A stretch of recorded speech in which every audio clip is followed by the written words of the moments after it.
How's it going, everybody? Welcome back to another episode of Devin the Bear. Today we're going to be doing things a little bit different. We just figured, why not let y'all know the conversations we have outside of the podcast. And so today, it was just an idea that Zach had, and I thought it was a great one to just discuss our top 5 greatest of all-time fighters. But before we get into that, we just kind of want to brush up on the Bellator card this past weekend. Corey Anderson gets a TKO victory in less than a minute over Ryan Bader. I wasn't really too surprised by that, to be honest with you. What's your thoughts? I would say it's a big surprise that Corey Anderson knocked someone out like Ryan Bader. I was like, I should probably finish that sentence. Because Corey Anderson's not, known for his aggressive striking. He was never the elite level of fighters, but when it came down to it, he was at a much higher level than Ryan Bader has ever been, when it came to Ryan Bader was... He was good, but in the UFC, he was okay. He was like I would say he was a higher. I wouldn't say he was a mid-tier fighter, but after his loss to Jon Jones, it's just he couldn't ever put together a win streak. And when it came to him challenging anybody in the top 5, he was losing. He lost to Machida. He got knocked out by Ronda Johnson. He lost to Tito Ortiz. And the way that he lost to Tito Ortiz is the same way he lost to Lyoto, the same way he lost to Corey Anderson. He rushes in with his hands down every time. I don't get it. And Corey Anderson was really close to a title shot too. I think a lot of people don't forget about that, because that's where Jon Blachowicz knocked him out cold with a and so with Corey Anderson, I think he's a good fighter. He runs his mouth a lot, but hey, fuck it, you gotta talk a little bit of shit sometimes, But one of the things he had said too, though, was he said he's the best light heavyweight in the world after the fight. Yeah. It might be the best light heavyweight in Bellator. Yeah. I like Corey Anderson. He seems like a super nice guy. Yeah. But his skills are in his grappling. Yeah. And his hands have proven to help him out sometimes. Yeah. He knocked out Johnny Walker. But pretty dirty. When he said he was the best light heavyweight in the world, I was like, I don't see beating the top 5 that are currently in the UFC right now. I don't see you ever beating Jon Jones, who people are always going to have him in the best light heavyweight conversation. I don't see him touching Jon Jones. No, I don't either. What's it called? I don't see him beating guys like Thiago Santos. I don't see him beating guys like Alexander Rakic. I think he could beat Thiago Santos, but it'd be boring. Be a very boring fight. Rakic, I'd have to see more from. So yeah, in a technical battle, Rakic is going to win that. Yeah. And so I don't see him beating Anthony Smith. No. Because he would need to try to put that up against the cage, and Anthony Smith likes that. Because you can't take Anthony Smith down. He'll submit you. Yeah. Unless you're Glover Teixeira. There's levels to this, Corey Anderson. There's levels to this. I know where you. So to go ahead and get right into it, there was a UFC fight card this past weekend. I don't know what you're talking about. We'll just move right past that. Oh, congratulations on Jim Miller getting a great knockout, by the way. But yeah, when did that happen? Sorry, I had it was a fever dream.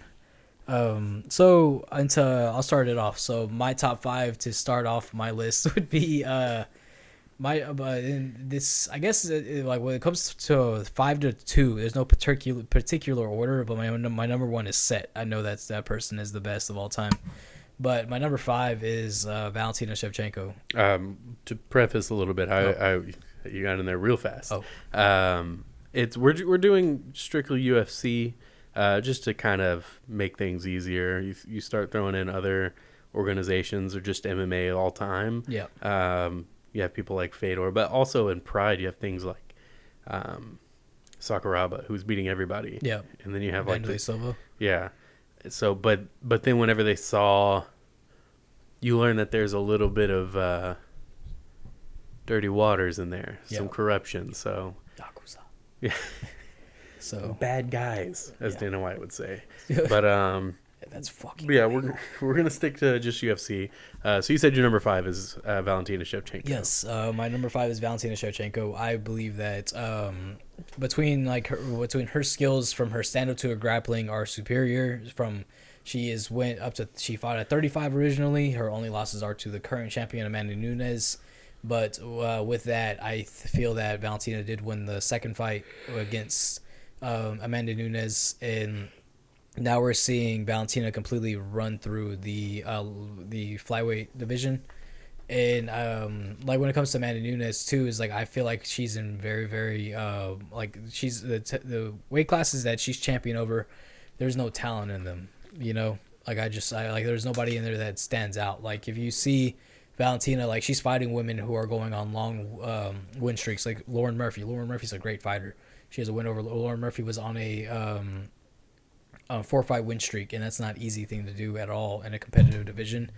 I mean, something about these lower weight class women's divisions, they're way more competitive than the higher. There's a lot more depth in them. Yeah, the talent, not the talent. I would just say the level of fighting, like the top tier fighting when it comes to bantamweight and of course featherweight, is just very, very shallow. There's not a lot going on right over there, and so I think Valentina's fighting the best in the world, and she's doing a damn good job at it. Yeah, my number 5 is going to be Forrest Griffin. I almost put him. Yeah, well, now we know you didn't. The reason he's my number 5 pick is he came into the sport, and I know everybody always says like, oh, well, he saved it. That's why he's a Hall of Famer. And I'm not disagreeing with that, and I do put that on him. I do think that he and Stephan Bonner saved the sport. But he came into the sport when at the time where it was just kind of stale. There were only like a very small handful of fighters that people were interested in watching, and no one else. And then Forrest Griffin and Stephan Bonner fight happened, and then just from then on, he was exciting. And they even had people come over from Pride that he fought, and that made things interesting. But one of the reasons that he's my number 5 is that I think he was one of the first fighters that had a relatable personality. Yeah. He's not a killer. He's not a stone-faced, scary guy. He's a goofball who is not the smartest in the room. He's not the strongest in the room. He just likes to fight, and he likes to have fun. Yeah. And to him, that's having fun. So it's just a really fun person. So I think he kind of embodies the just a fun side of MMA. Like it's he's the guy that would be really good at it, and you would never expect it. If he weren't so darn big. I wish he would have been able to defend the title at least once. It sucks because like whenever he became champion, there was that turning point in the light heavyweight division. All these guys who have been around for a minute are starting to fade out. Chuck Liddell was on the end of his career. I didn't question your number 5, Devin. No, I'm agreeing with you. What's it called? But it's just like I wish Forrest could have defended the title once. But I see why you put him in there, though. You know, he was one of the first guys to take it to Rampage with an approach. Instead of just going in there like you got to put him out because he's going to put you out. Yeah. He went in there and was like, all right, let's put a game plan together and beat Rampage. And he beat Rampage and just showed that Rampage has holes. Yeah. He beat him for the championship, became a champion. He was the first Ultimate Fighter winner. Like he's a first for a lot of things. Yeah. And again, I think he's someone to look up to depending on your personality. Yeah. And he's always fun. He's always entertaining. He's always going to be a good person to listen to. You don't ever have to worry about him saying something stupid. Well, stupid in the wrong way. Yeah. It's a call. He like you said, I think he's a very, very relatable fighter. And what I do like is the UFC has still kept him around, and he's working with people at the PI at the institute they have for all the fighters to go and train at. And I think that's great because it's like he's able to relate to these fighters, and he's a people person. I mean, a lot of people like him, like you said. And it's whenever he says, I'm not the strongest, I'm not the fastest, this and that. I'm like, Forrest Griffin, you're like 6'3", like you're a fucking unit. Like, what do you mean? But I get where he's coming from when he's saying that, though. His work ethic and training is pretty intense. Yeah. He works really hard in training, even though he's super laid back. Again, he's the passionate side of MMA. Yeah. He's the passionate without the intensity. Yeah. But the passion brings the intensity in training, and then when he's fighting, it's just kind of funny looking. I feel like watching some Forrest Griffin fights tonight. They're entertaining. They're always entertaining. His fight against Anderson Silva was something else. Yeah. But it's entertaining. I wish he would have beat Shogun whenever they rematched, though. Yeah. It sucks to see him retire. I know he talked about he couldn't even pick up his left arm anymore. His shoulder was completely fucked. I'm like, damn. So also our number 4. Who do you got? You want me to go? Hey, you gotta keep it going. Pattern. I put Alexander Volkanovsky. Really? Yeah. I feel that Alexander what's that? Boo. I feel that Alexander Volkanovsky is establishing himself as the greatest featherweight of all time, and that's how's he better than Jose Aldo? He's beat Jose Aldo. But how is his legacy better than Jose Aldo's? He's establishing it. So he hasn't established it. Jose Aldo's already established his. Right, but 6 years undefeated. Right, and then one punch took him out. Well, that's fine, but 6 years undefeated. Right. Well, that one punch didn't take out those 6 years where he went without getting touched. Look at you. You say Hidden Brow is one of the greatest bantamweights of all time. Yeah. You really? Yeah. I mean, he went 10 years undefeated. Yeah. I don't think Hidden Brow is one of the greatest bantamweights of all time. Well, we'll get to that, but how is Volkanovski better than what Jose Aldo did? I think the talent pool that Volkanovski beat to become champion is deeper than what Jose Aldo beat as champion. Yeah, but you can't blame Aldo for that. Yeah. But, I mean, what comes down to it, though, I think Volkanovski just has beat much higher competition than what Jose Aldo beat beforehand. Like, do you think Volkanovski beats a prime Jose Aldo? Yeah. I don't know, man. Aldo's fast. He was very fast. He's still fast. He's not as fast, though. Yeah. But he is very fast. Per USADA, Jose Aldo has a good chance. Because, let's be real, Jose Aldo wasn't the same after USADA. Yeah, that's true. So, but you can't prove anything. What's that? You can't prove that you never failed a test. I mean, shit. Even Jon Jones fucking had high elevated testosterone. They still let him fucking fight. Yeah. That's pre USADA. Come on, man. I mean, I think what Jose Aldo did to Uriah Faber's leg, will go down in history. It's like one of the worst beatings. Didn't he do it like twice? Yeah, it wasn't as bad the other time around. Yeah. The first one, his whole leg swelled up like a balloon. Yeah. And the entire leg looked like it had frostbite. Yeah. Yeah. He had to be on crutches. Yeah. It's insane. I would say the only time Volkanovski's done something similar was to Brian Ortega's face. True.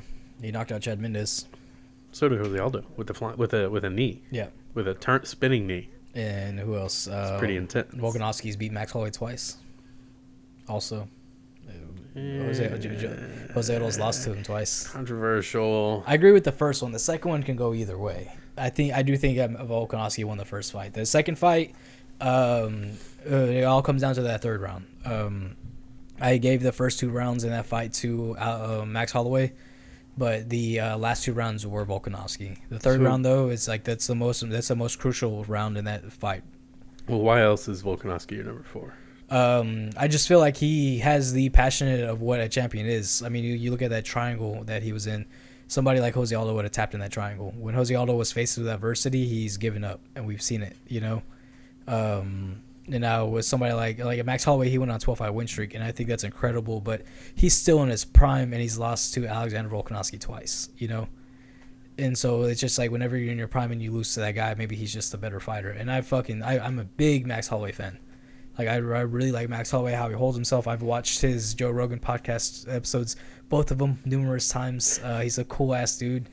But I think Volkanovski takes it, and it could be recency bias as well. Like I said before we started, like some of my picks might be because of just what we've seen recently from these fighters. But I think Alexander Volkanovski is one of the greatest of all time, and he's still establishing that legacy. You know, we just haven't seen it yet.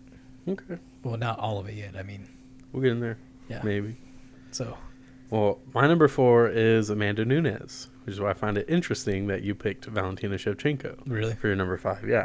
My number 4 is Amanda Nunez because she's beaten all the supposed greatest female fighters of all time. Yeah. And she beat them under a minute. Yeah. She beat Ronda in 46 seconds or something? Yeah, something like that. And she beat Cyborg in 30-something seconds. Yeah. Those are 2 women that... And Silva and Hughes. Ronda, yeah.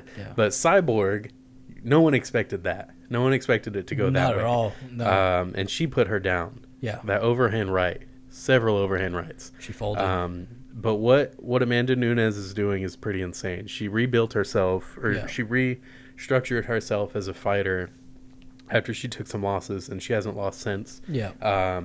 her approach to the game is different.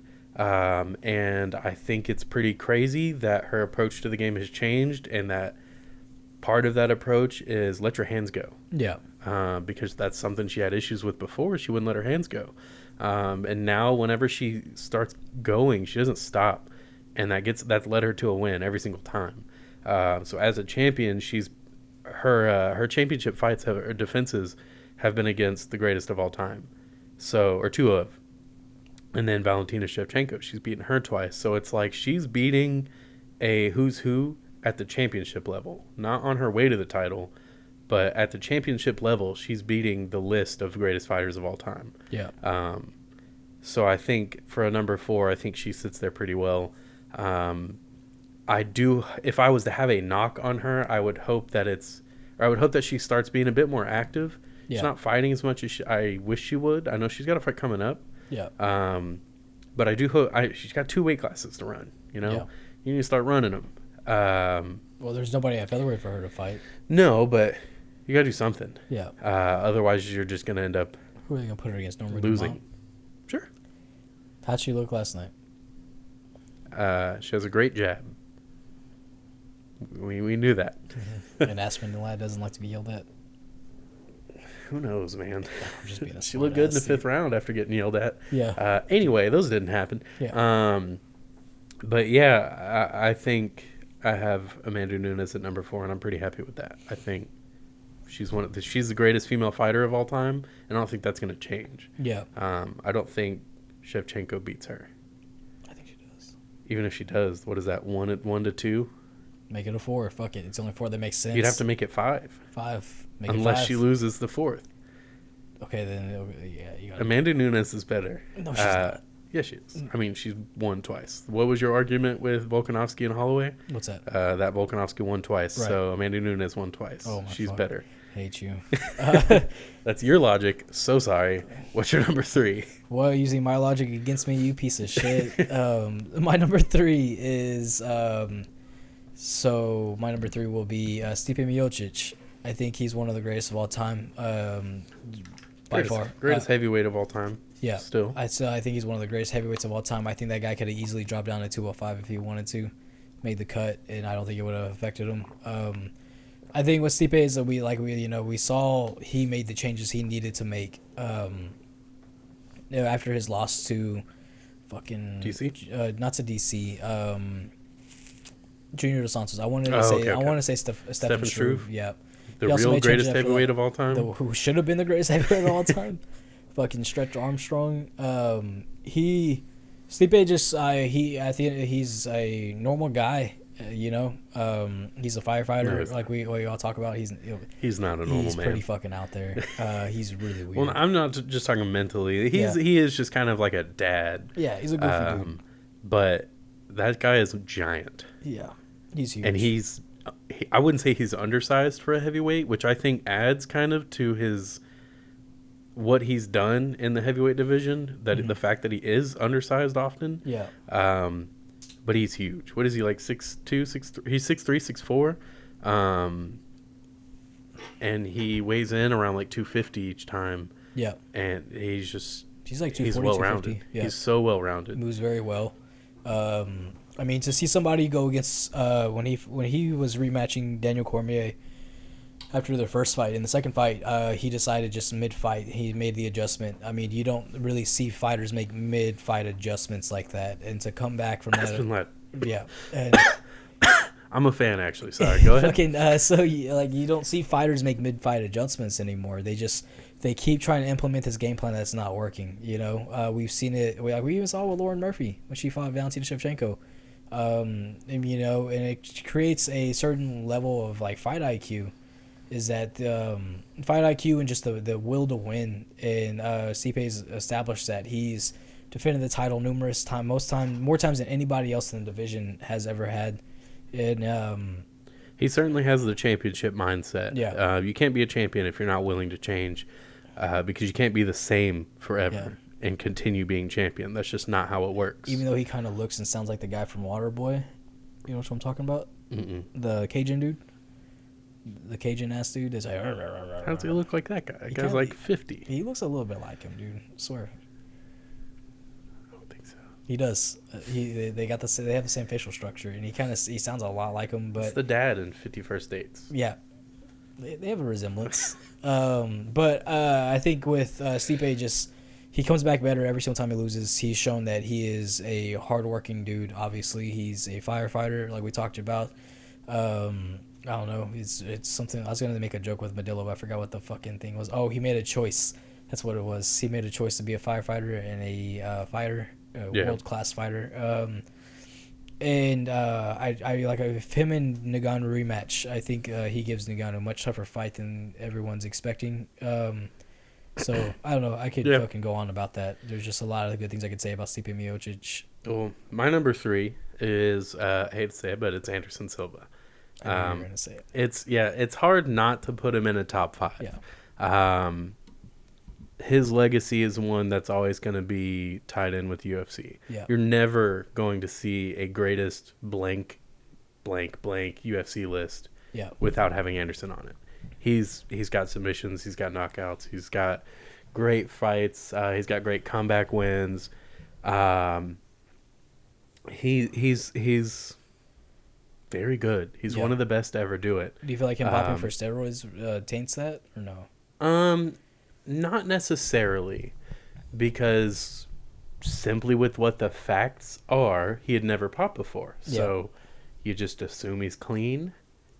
And look what he did to all those people. Yeah. His fight against Chris Lieben that's his UFC debut. Yeah. And he puts him to sleep.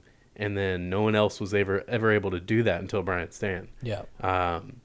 So it's like even his first fight in the UFC, he was doing what he was always going to do. And people just didn't know yet.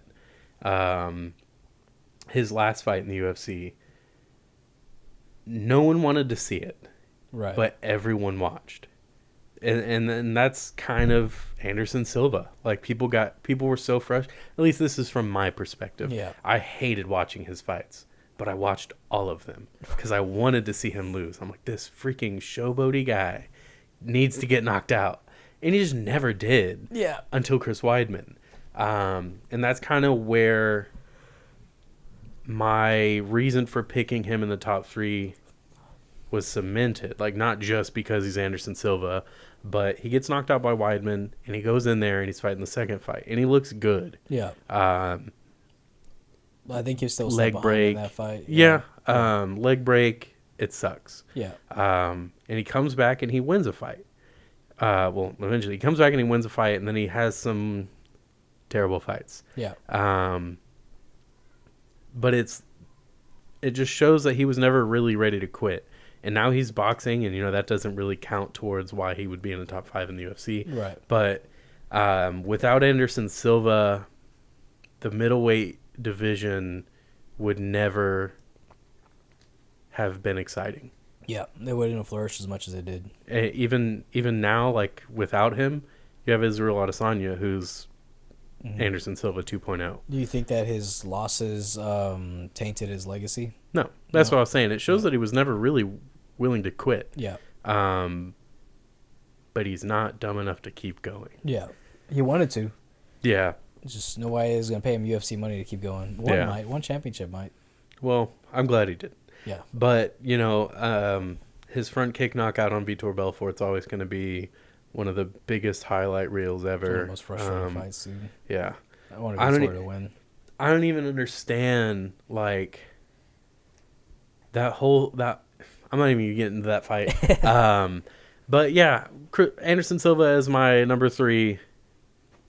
What he did for the sport is huge. And it was at a time where Brazilians weren't as represented. They started fading away, and he came back, and he was like, no, we're not done here.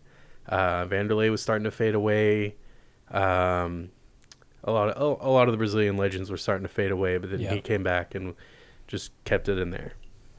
And so moving past that, I think what am I thinking? What the fuck am I talking Your about? number 2? My number 2. My number 2. Remember that whole list we're doing? Yeah, the whole point of this episode. My number 2 will be Kamaru Usman. So I think Kamaru Usman is on his way to being the greatest welterweight of all time.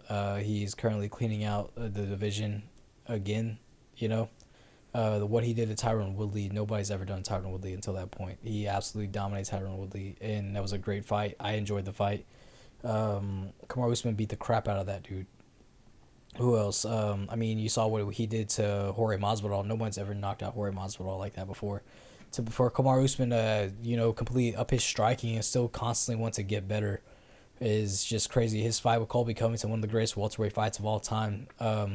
He had to dig deep and ends up finishing Colby Covington. Yeah, even after he broke his jaw. Colby had no quit in that fight. He wasn't going to stop. And he kept pushing for it. He kept fighting for it, and he got the finish. What he did to his former teammate, Gilbert Burns. He knocked out Gilbert Burns. I mean, just some of the things that he's done and he's currently doing are just fucking incredible. And he defies what is one of the most consistent critiques of champions. Yeah, is champions always end up going to decision. Champions become boring fighters because they fight smart. He's still fighting smart. Yeah, but he's getting finishes. What's crazy is before that though, that's all he was a decision fighter. Like now that he's a champion, he's defying things, and that's amazing. It's crazy to see because most fighters, like, they switch their fighting style. GSP did it. I mean, Floyd Mayweather did it once he became champion. He's completely switched. They switched their style to more of a defensive style, and that's what we're seeing out of.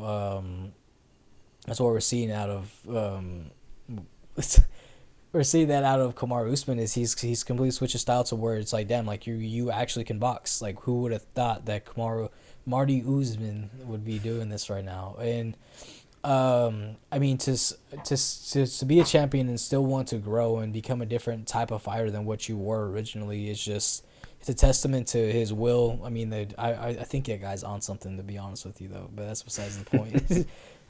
Tilly Pops. What's up? Tilly Pops. Yeah, Tilly Pops. Tilly Pops, he's one of the greatest welterweights of all time and on his way to being one of the greatest of all time. And pound for pound right now, he's number one in the world, and I completely agree with that. I think he is gonna, and if anybody from lightweight or middleweight, I think he's a tough fight for anybody, Yeah, he has like I was saying with Stipe, it's the same thing. He has like a very, very important part of the championship mindset. Yeah. Where you have to be open-minded, you have to be willing to change, you have to be ready to adapt, because you can't let the sport pass you up. Yeah. Because when you're the champion, that's when it's the easiest to do that, because you get so tunnel visioned on fighting safe or making sure you win each fight that you don't realize that the people you're starting to fight are passing you up in style. Yeah. They're changing. They're doing different things, like the calf kick. If he starts dealing with calf kicks, how's he going to react to that? Yeah. Not sure why that's a wild new technique, but it is. Yeah. So he starts getting thrown new obstacles. He's already shown that he's ready to adapt. So I think it's a pretty good pick for number 2. Yeah, I just realized on our Instagram, whenever you said who's your top 5, I put Max Holloway. Wow. Yeah. You're pathetic. I'm a piece of shit. All right, number 2. My number 2 is going to be kind of a lumped thing. It's like an era. It's more of an era than it is. You're cheating. No, I'm not. And I'll explain, but it's Chuck, Tito, and Randy. You can't have one without the others. You just can't.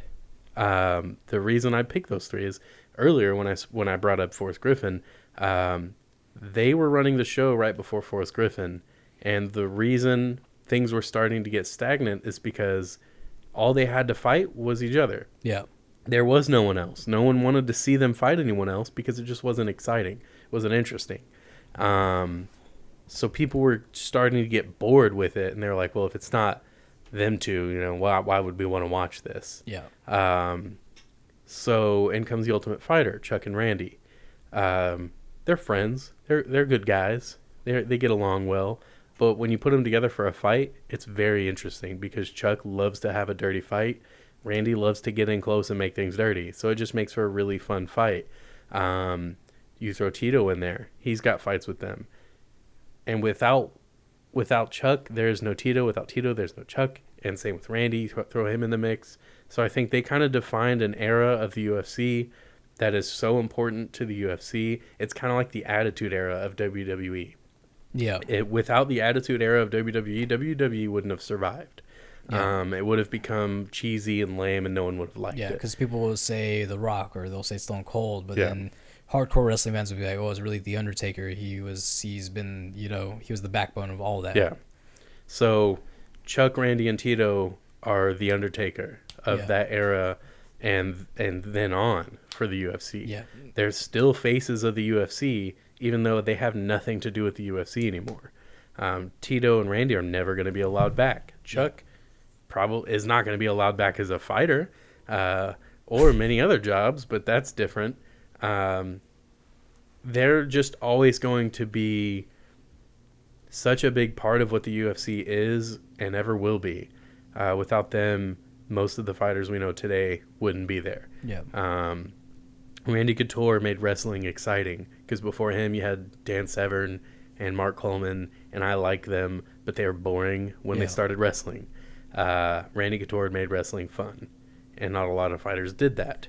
Chuck Liddell made karate cool, because after the whole thing in the 80s where karate was cool, everyone thought it was for dorks. And then Chuck Liddell shows up, this tattooed caveman, and starts knocking people out, and he's like, "Oh, I've been fighting at a karate gym, forever." And then you have Tito, who's this punk kid from the streets, them streets. Yeah. And together they made for an entire era of the UFC. Right. And not just UFC, MMA. Without them, even Chuck made Pride exciting. Yeah. Chuck went to Pride. Randy Couture, while he was heavyweight champion, went to, what's it called? He went to fight in Vale Tudo. Yeah. And I just thought of, though, when you mentioned Chuck Liddell, doing stuff for the UFC, what do you think? Because remember, Burt Watson, hype up fighters, keep them in touch. And what would you think if they gave that job to Chuck Liddell? Imagine Chuck Liddell walking in there like, "Hey, man, you fucking ready?" It'd be rude. He'd say something wrong to somebody. Knock your ass out, right? He does well, I think. He does well in that scene. But he had to start going out of that scene because, again, they were an era. They were a whole era. Yeah. So he had to start going on to talk shows and stuff. And I think that's when people started seeing, oh, Chuck's kind of he has problems. Yeah. He, what's it called? I don't know. I would like to see that, though, because a lot of people still respect Chuck like they should. Yeah. He didn't beat his wife, by the way. No. Oh, yeah. So his wife was arrested for domestic violence. Everybody thought it was him. Yeah. But no, it was his wife. So he spoke out about it. Stay strong, King. He voluntarily got arrested instead of her because he didn't want her to have to go to jail. Fucking simp. So, yeah, man, that's about it. See, again, you have Tito, who's just this horrible guy, and you have on the other side of the coin Chuck, who's a great guy. Yeah. He didn't beat his wife like Tito did, know. What's crazy, I think, though, is Randy Couture at one point had to win over both of them, and they both couldn't. Yeah, like at the same time, back to back, beat Chuck, then beat Tito. But you see what I mean with having all three of them as a two. Yeah, there's no way to pick one over the other. Little lovers triangle. Yeah. So, no. So, but yeah. Before we get to number one, we'll do some honorable mentions. There we go. I was about to do that too. And for me, one of those honorable mentions has to be, again, this is kind of a lumped one, but it's BJ Penn and Frankie Edgar. Yeah. Because you had BJ Penn, who's the greatest lightweight of all time, until Frankie Edgar came along. Yeah. And they both kind of not that you couldn't have one without the other. Well, you couldn't have Frankie Edgar without BJ Penn. But if I had to pick one, I would begrudgingly pick Frankie Edgar because he beat BJ Penn several times. Yeah. But they were both small guys who weren't expected to do much. Yeah. And then they wouldn't stop winning. They were knocking people out. They were getting submissions. They were getting, tough fight wins. They were getting comeback wins. They just wouldn't stop. And obviously BJ Penn, his legacy, Frankie Edgar's legacy, honorable mention for sure. Yeah, for sure. Another honorable mention for me is Israel Adesanya. Gross. Yeah, and see what's it called. But I know it's kind of early to say that. But I mean, look at what the dude's had about 100 professional kickboxing matches before he got in the UFC. He comes in the UFC. Only person that's made him look touchable is Kelvin Gastelum, and look where their careers have gone since then. Nobody is decisively having a good fight against Israel Adesanya. And Adesanya has decisively gotten better since that fight. And we're going to keep seeing him get better. You know, more honorable mentions. I mean, do we say Khabib? Yeah, I would say Khabib would be a good honorable mention. You know, you don't go 29-0 for no reason. I would like to have seen him take a couple of legacy fights. You know, a lot of people have legacy fights. I would have liked to see him take a couple, but we're not going to see that. No. Dustin Poirier? No, not yet. No. Not yet. What sucks is I think Matt if he gets Hughes. a chance, Matt Hughes, yeah. Got Matt Hughes. Got, you know, the Gracies, Hoist Gracie. Yeah. You know. You're being generous. Yeah. My issue with the Gracie, if you're wondering why the Gracies aren't in the list, or Royce Gracie isn't in the list. Sorry, Hoist Gracie. Yeah, come correct. Is, to me, it's like, yeah, he opened up the UFC, and like I said, Forrest Griffin showed that anybody could do it because he's just some dude. He's a large dude, but he's a dude. He's just some moron who can hit hard. And Hoist Gracie showed that anybody could do it because size and whatever. He's not some big brute who just goes in there and knocks people out or whatever. But the reason I don't put him on my top 5 personally is because, of course you're going to go in there and submit everybody. No one knew what the hell you were doing. Yeah. The second they learned, you got choked out by Matt Hughes. Yeah. And that's, you know, let's just not forget that the whole idea of the UFC was to completely push Gracie Jiu-Jitsu in the U.S. It wasn't really just see what's the best martial art. They knew that these styles were not going to beat Jiu-Jitsu.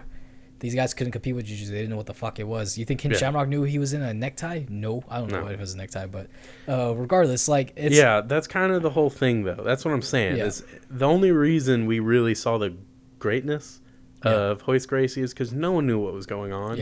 And this originally it was supposed to be Rickson Gracie. We can talk about that in another episode. I think that would be interesting. But originally it was supposed to be Rickson Gracie. If it was Rickson Gracie who was chosen to be in the UFC instead of Hoist Gracie, I would have put him in my top 5. Yeah, because Rickson retired undefeated. He retired undefeated. 1,000 street fights. He could do more than tap people out. Do you know that he's had 1,000 fights? I believe it. Yeah, that makes you a tough guy. Legitimate tough guy. Yeah, he's a legitimate tough guy. And, who else would you say? What about Demetrius Johnson? Demetrius Johnson, you know, another guy who went undefeated for like 6-7 years. Yeah. I feel like it's hard with him though because of the fact that like when I look at the flyweight division at the state it was in, whenever he was fighting, like whenever he was champion, they were trying to get anybody they could to be a flyweight. You know, my problem with that way of thinking is you can't blame him that nobody else was as good as him. Yeah, he did exactly what someone on his level should do against those guys, and that makes him great. Yeah. That doesn't take away from his greatness. It's just we didn't get to see his potential. Maybe. What about Ronda Rousey? I would say she's definitely an honorable mention. Yeah. I would put her and Connor if I were to do another lumping. I'd put them together because they brought in a huge wave of people. I'd even throw Brock Lesnar in that mix. They brought in a huge wave of people. They were like this whole. They're the reason we have so many casual fans. Yeah. Without them, who knows where the UFC would be? Yeah. And that's a weird thing to say. It's true, but it's true. Because there was a weird era going on after Brock Lesnar walked away. Yeah. It was weird because you had a bunch of fighters who no one really was cared about. They were all great fighters. Because GSP walked away not too long after. Yeah.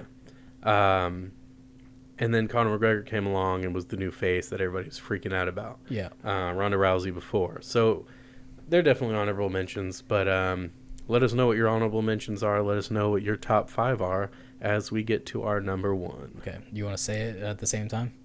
We'll count down at 3. 1, 2, 3, then 3, 2, 1, then go? Yeah, sure. Okay. I'm not going to say go. Just 3, 2, 1, and then we'll say it, all right? Alrighty. Because I think it's funny. We like to have fun. Yeah. We're making the most of things. Okay. 3, 2, 1. GSP. Yep, for sure. Yeah. Nobody embodies mixed martial arts more than GSP does. Nobody did what he did to a weight division. Nobody came back after 5 years of not fighting to knock out a champion and win in a different weight division. Yeah. I don't care who it was against. Nobody's done what he's done. Yeah. He didn't retire undefeated. He had 2 losses, and then he went back and beat those guys. Yeah. So in a competitive sense, maybe he didn't erase those losses, but he did. Yeah. Because he beat the hell out of them. Matt Hughes beat him with an armbar with 1 second left in the fight that GSP was 1 second left in the round. Yeah. In which GSP didn't look bad in. Yeah. But ever since then, you never see him get taken down like that. No. Ever again. Jake Shields took him down, and I think that was the first time GSP lost a round since he lost to Matt Serra. Yeah, which is back when rules were broken. Technically, he won all 5 of those rounds, but I mean, he did win all 5. I mean, my personal opinion, yeah. Oh well, I think factually, he did lose like one of those rounds, and I was like, that's a freaking joke. Yeah, Jake Shields didn't do anything with that takedown. But I think that they did give one round to him, and then his fight with Carlos Condit, and then his fight with Johnny Hendricks. A lot of people have issues with his fight with Johnny Hendricks. I implore you to go watch that fight again. GSP won that fight. He won 3 rounds of the 5. Johnny Hendricks coasted in the 5th, which cost him the fight. Yeah. And please tell me I'm wrong. Yeah, I mean, I really... You had told me I was wrong, and... We rewatched it, though. I retracted my statement, because... and that's what I tell people whenever I've talked to other people about it, too, is, like, because I don't know, all my friends, like, I am the biggest MMA fan. They know that, so we talk about fights and stuff, and... I mean, like, I never really shit on anyone's opinion. It's just one of those things where it's like they have their own. Like, I have a friend who believes that the problem with Conor McGregor losing now is a stance, and it's just like, well, I don't think so. But I mean, you have the right to think that. I have friends who think that Johnny Hendricks won, and they ask me about it, and whenever we talk about it, I just tell them that you just need to go back and rewatch that fight. Like, I will give the 2nd and 4th round to Johnny Hendricks. Besides that, he lost the 1st, the 3rd, and the 5th round. He put GSP in through a lot to win that fight, but you coasted in the 5th round. I don't know why. Yeah, I don't know why you would coast in the 5th round in a championship fight. No matter what, you have to push your hardest in the 5th round. Yeah, don't coast. Daniel Cormier's idea of coasting in the 3rd, at least that makes sense. Yeah, it's still dumb. Got him knocked out. Yeah, but it's still like, hey, coast in the 3rd because those 4th and 5th you have to push. Yeah. Don't push. You're done now. You can stop. It's smart, but whenever, like, okay, so look at his fight with Jon Jones. He got knocked out in the 2nd and the 3rd round. We're talking GSP. Yeah, I know. Like, or even his fight with Stipe Miocic in the 2nd fight. He coasted the 3rd round.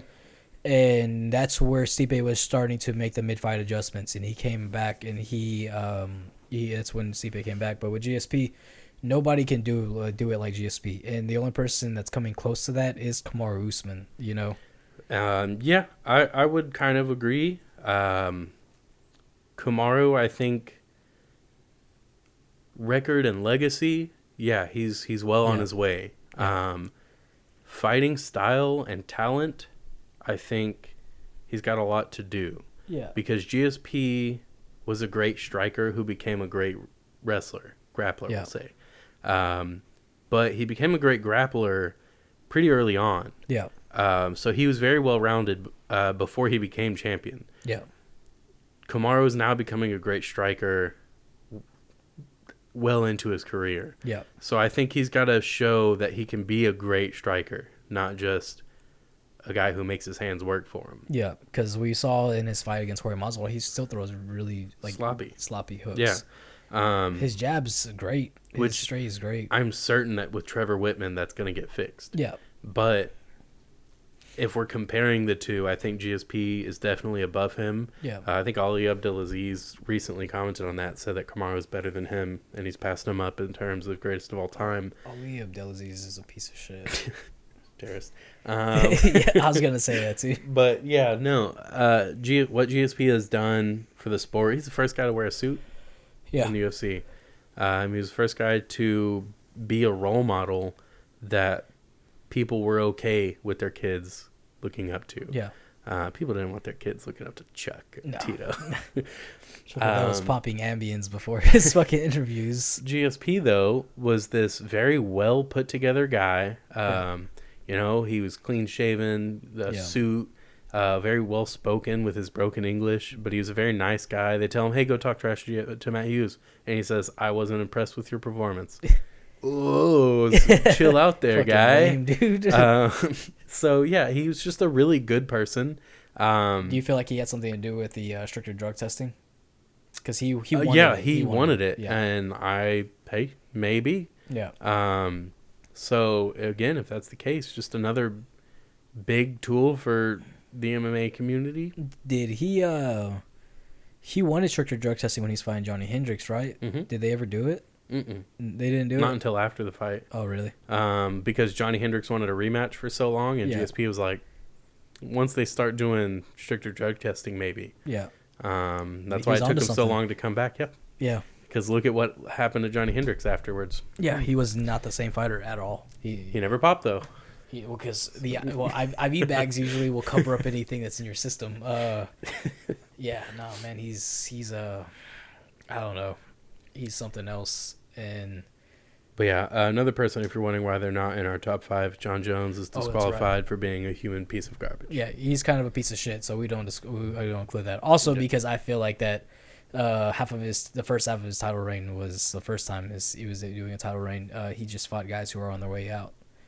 But that's just me. Debatable. Yeah, exactly. It is very debatable. Another time. Yeah. So, yeah, let us know what your top 5 is. Let us know if you think we're wrong. Follow us, subscribe, comment, like, do all that stuff. Thank you very much. Anything else you want to say? Yeah, please do all that. It helps us out a lot, and we really appreciate it. Yeah, we're having fun doing this. Let us know what y'all think. If you like the list, let us know what kind of list to do. And what's your top 5? Yeah, I said that. Oh, you did? I don't know, man. I'm stupid. Yeah, same. All right. Appreciate it, guys.